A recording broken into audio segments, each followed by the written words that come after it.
vivendo como rei, no reino de Satanás. Nenhuma outra época da história proporcionou o nível de prosperidade que a nossa sociedade tem hoje. Uma família de classe média baixa vive com mais luxo do que a maioria dos reis de tempos passados, que não usufruíam de descarga no banheiro, forno de micro-ondas, aparelhos de televisão, com notícias em tempo real de todo mundo, automóvel ou geladeira. Sem dúvida, a combinação da prosperidade com o progresso tecnológico proporciona uma vida de muita ostentação. Isso não é obra do acaso. Como chegamos até aqui? O nascimento do consumismo. O renascimento e a reforma não foram os únicos movimentos a tirar o mundo da sombriedade das trevas. Naquele tempo, ao sair da igreja na Inglaterra rumo à costa do Novo Mundo, os puritanos deram início a um dos maiores movimentos históricos. Eles sobreviveram a um inverno rigoroso,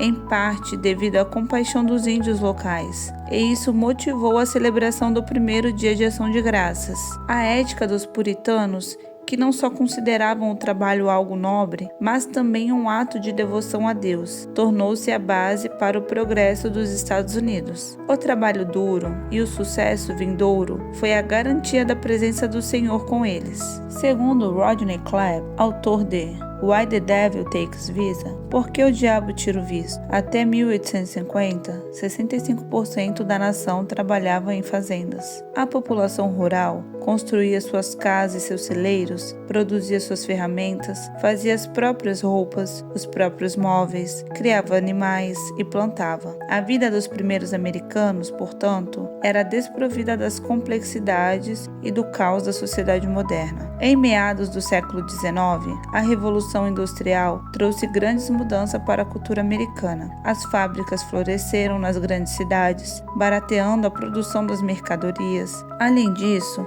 o trabalho passou a ser desenvolvido bem mais rápido do que o realizado pelas pessoas anteriormente. Milhares de indivíduos deixaram suas fazendas para viver nas cidades e trabalhar nas fábricas, dando origem a uma grande migração. Durante a segunda metade do século XIX, o valor dos produtos manufaturados subiu 700% nos Estados Unidos. Com a capacidade de produzir em massa, as fábricas começaram a fornecer mais produto do que o país consumia na época. Em vez de reduzir a produção e os lucros, os fabricantes usaram uma nova tática, um novo rumo.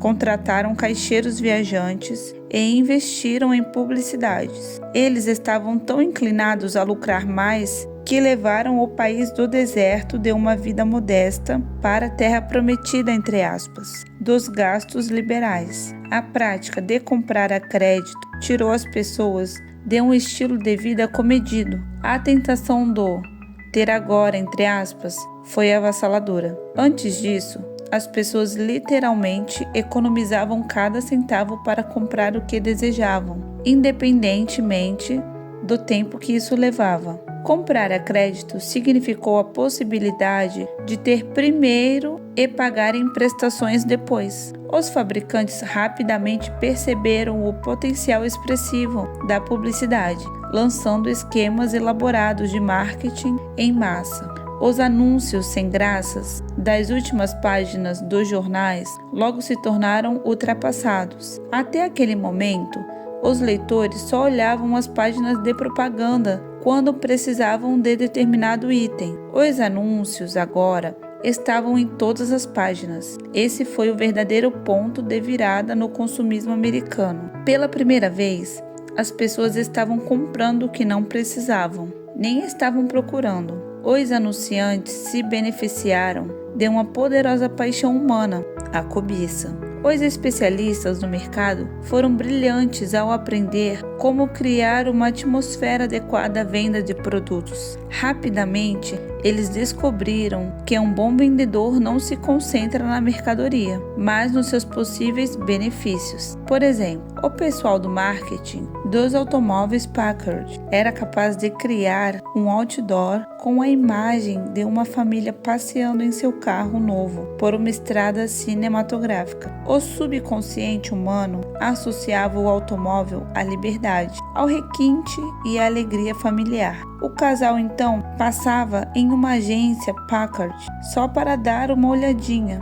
Entretanto, um vendedor bem treinado trabalhava neles a ilusão do comercial, insistindo que era mais interessante comprar o automóvel do que sair sem ele. Desde então, a mesma tática tem sido usada de várias maneiras para promover milhões de produtos diferentes. Durante a primeira metade do século XIX, os fabricantes lentamente foram transformando o consumidor de produtos essenciais em um consumidor de itens desejáveis. Após a Segunda Guerra Mundial, o frenesi consumista de milhões de americanos expandiu esse esquema. As pessoas fizeram bilhões de dólares em dívidas ao longo das décadas seguintes, o que transformou os Estados Unidos em uma nação com base no crédito. Não satisfeitos com os incentivos para que o consumidor comprasse o que desejava, varejistas gananciosos deram o próximo passo, criando bens que rapidamente se desgastavam ou se tornavam obsoletos.